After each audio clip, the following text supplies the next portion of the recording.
you mind introducing yourself? Yes, my name is Lars. I'm working in pharma in Novo Nordisk, and I've been doing that for almost 18 years soon. Being part of a company that is fantastic, and I've seen, you could say, across the value chain, mainly in production, but also been part of the R&D part, and also being part of the, you could say, the late sales and marketing area. And currently I'm working a lot with innovation in the manufacturing space, fostering the change of doing pharma in a newer way.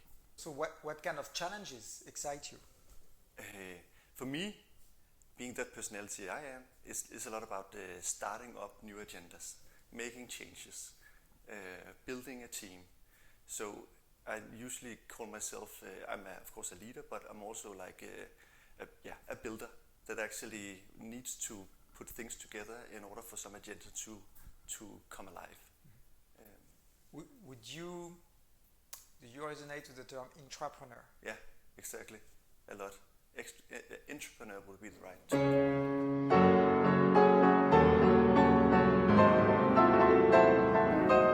So you are alone in the middle of thousands of employees?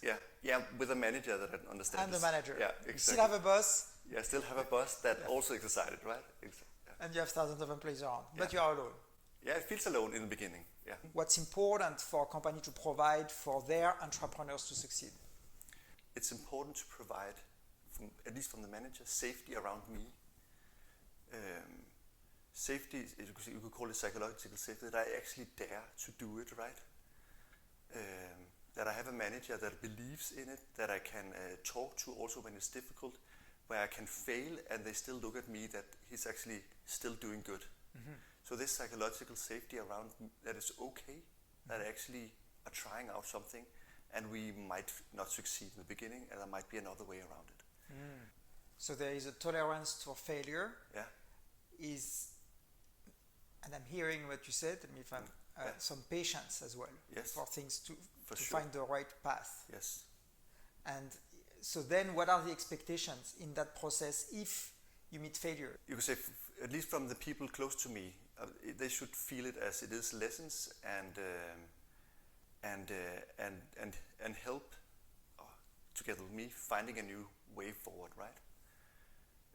In a big context as in the pharma, for instance, that are not used to failing at all. A lot of people around me will look at me and say, okay, he's the weird one failing or not really succeeding until along the way. So therefore the manager or the people close to me, they need to provide that safety net around me and also talk to story that this is part of the journey, right? Mm-hmm. So you define yourself earlier as both leader and innovator. Yeah. So how do you define leadership? First of all, I need to hire people in that are a little bit different compared to what we see. People that will stand out and will be looked at as the ones that are entrepreneurs or daring and bold enough. I also need to provide psychological safety for them. I also need to be sparing and discussing and ensuring that they're doing a good job, even though they have a difficult time sometimes. So it sounds like, in what the way you operate, you have a lot of space. Yes. To define how you relate, how you dress, how you work. Is that true? Is it true? Yes, I think. And again. So you feel entrusted, in other words? Me? Yes. A lot entrusted by the company and a lot by the management around me. That this guy, he can do something.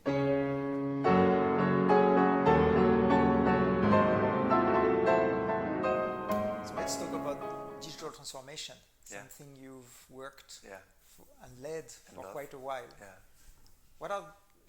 How do you define digital transformation? Oh, that's a big question again. It's a big question, Stephane. Maybe I need to think. How do you frame it in your mind? In my mind, it started as digital transformation, but it has transformed in my mind to being more innovative and doing innovation internally. So doing innovative transformations. Not only digital solutions, but also other kinds of technology solutions that will incremental or radical change how we are operating in the space that we are in. So digital transformation,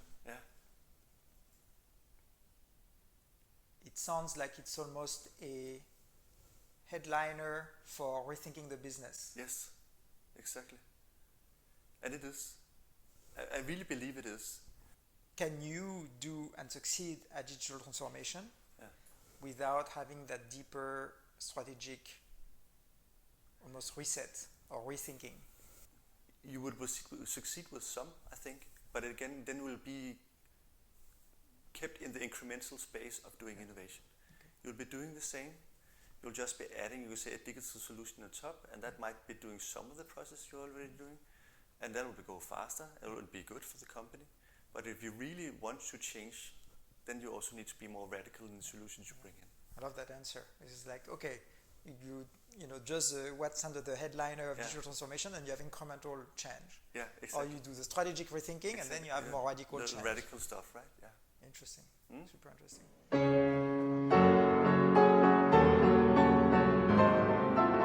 You also work on new technology. You said bringing in new technologies. Yeah. How do you decide which technologies to bring in? Yeah. For me, it doesn't start with the technology. It starts with understanding what is the problem that we need to solve. The big problem and the small problem is if it's incremental. Then I have internally, close to me, hired somebody that are super skilled in various areas. You could say it could be physical things, if things need to move. It could be intelligent stuff. It could be more rule-based digital solutions. But people that are super skilled in understanding the customer, understanding the problem, and then evaluate, okay, if we need to change this part, what kind of technologies are then the things we need to explore, right? Okay, so you start bottom up from the problems. Exactly. And sometimes we have it internally because we have hired people, and sometimes we don't. Yeah. So these people, they also need to have some kind of link to the outside world. Yeah. They need to have a link to potentially something that is very immature compared to a pharma company like university solutions or startups or something like that. So they can bring it in and try to mature it together with the company. When you bring those new technologies, you need to create new capabilities within the company to be able to leverage that, integrate. Yeah. What are lessons you could share for others who look at building new capabilities within their organization from having done that repeatedly? Of course, we need to bring in the competencies for doing the changes. So that means that they should allocate people, time, resources for just learning the things that will come in, and also potentially reorganizing the space that in the department they also need to have some of these new people or some of these new technology or competencies in here, so that they can slowly adapt and be capable of introducing these new technologies and these transformations locally also. So it is about not only having one department that are super cool and spreading that out. It's also about building capabilities in the organization elsewhere and having a network where that is connected.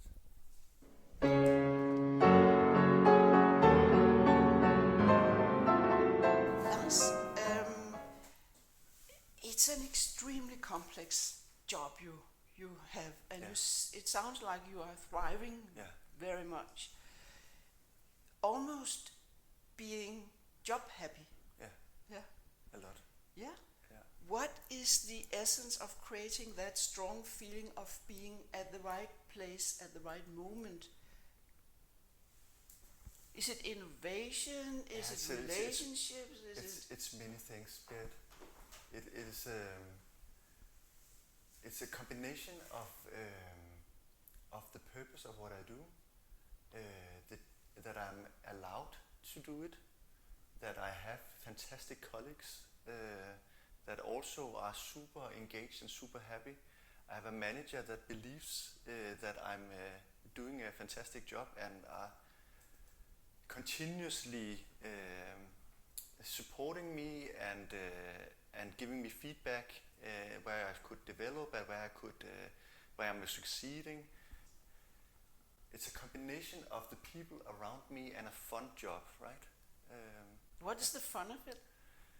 It's the feeling of doing something important for the company, that this really makes sense, and doing it with people that I really love to be together with. Yeah. So you are totally balancing relationships and results. Yeah, both are important. Yes, it sounds like. It is important for me that it actually makes some kind of effect and benefit for the company, otherwise I would not be happy. But it's also fantastic to go into the office and then feel like almost like it's a second family, right? Because now we are together again, and this will be a fantastic day. Yeah. It calls for the ability to build relationships, of course. Yeah. What, from your own perspective, what are your key competence in building strong relationships, and even over time? Ever since I started doing leadership, I had at that point I figured out quite early that if you need to succeed, then you need to be having a fun job, but you need to build the right team. You need to understand the people that you're hiring in or working with.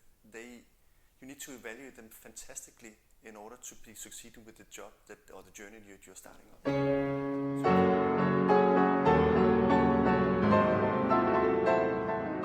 And what is it you evaluate? I evaluate a person that are coming in. Would I love to work with them? Can they work with other people? Do they have a different mindset than me, or the rest of the team? Are we diverse enough, and still have the same values so we can work together, right? Do we actually set up a team that is strong, diversified, and can do the job? Yeah. It's a very complicated assessment process. Yeah. Is it more intuitive or more analytical? It's a combination. I usually have someone from HR doing a very analytical job alongside me that does a lot of the questions also, right? But for me, there is a gut feeling in it also.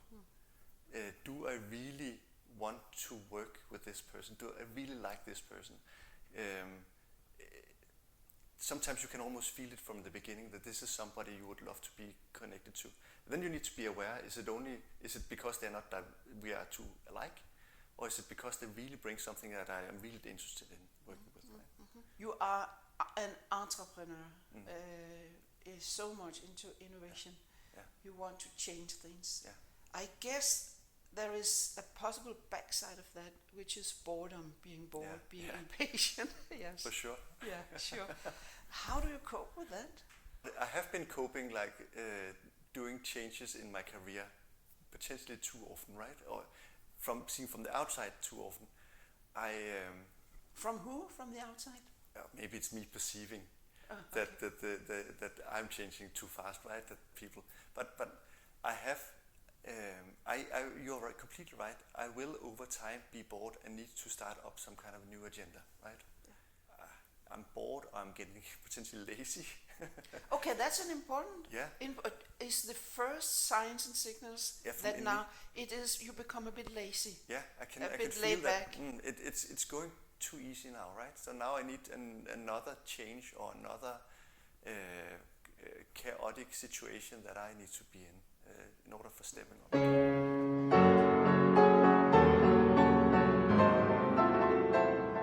You have to deliver, of course. There must be a lot of focus on you being on the front like that. Are you more competitive or more cooperative? My personality is more cooperative. Mm-hmm. But I need to have people around me that also are competitive and ensure that we actually also deliver effect on numbers also. But my personal traits are cooperative. It's the change, it's the person. We need to do this together. We need to find a way forward. But then I'm aware that we also need to show the results and the data in order to continue the journey.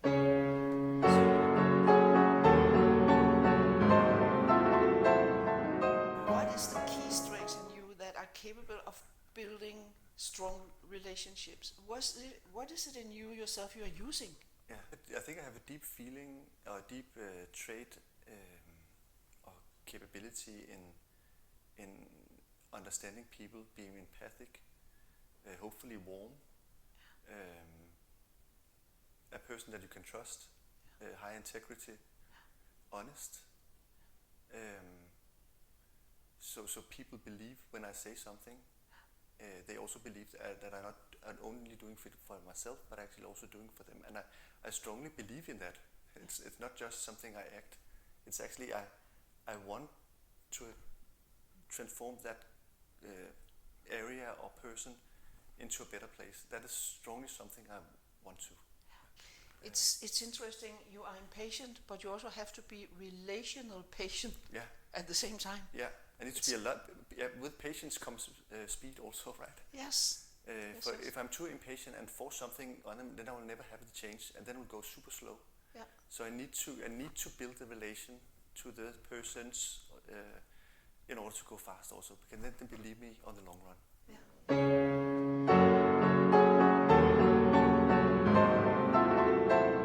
Berit. Yes. What did you notice about Lars? It was very easy to notice about Lars because he is transparent. He says that he is, but he also comes across as transparent. He also dares to show when he doesn't have the quick right answer. He shows, you have to think and you have to reflect. And that even creates a sense of, okay, I can follow him. I can follow his line of thought. Of course, he's extremely or very value-driven. He is in he wants to help. He wants to be in a company that is reaching out as well. So it sounds like he needs to combine his own values with the company he's working in. They have to be in cohesion. One thing you said, I think is important to me, is that ability to slow down. Yes. Right. While he's speeding up, he also have to be able to slow down. Difficult question, slow down, to think about it. Yes. I think it's really important. A lot of folks and react, and here you feel this ability to have space. He's actually living what he's talking about. Yeah, it's really inspiring. Of course, he's relational focused. He says that as well himself, but it comes across in all what he's explaining. He creates followership by building relationships.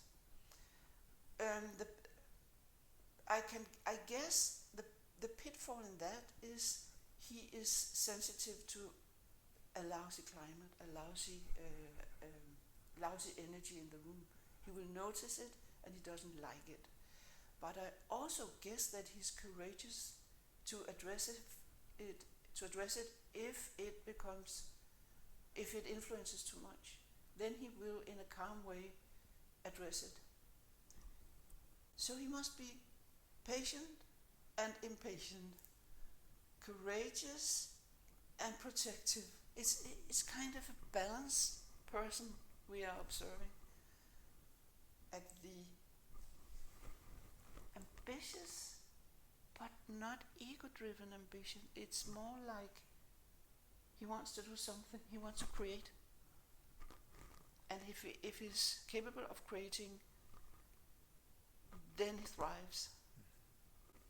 There's something very fluid in how he thinks. Yeah. I think there's some sort of clarity of thinking with that, right? It's like that sense of balance, and then let's look at the factors and find the best solution and have impact, but there's some sort of fluidity in the thinking. The transition he made in his career from digital to organizational to internal transitions, he also have to be a mix between analytical and intuitive, or else he couldn't be such a strong change guy and entrepreneur.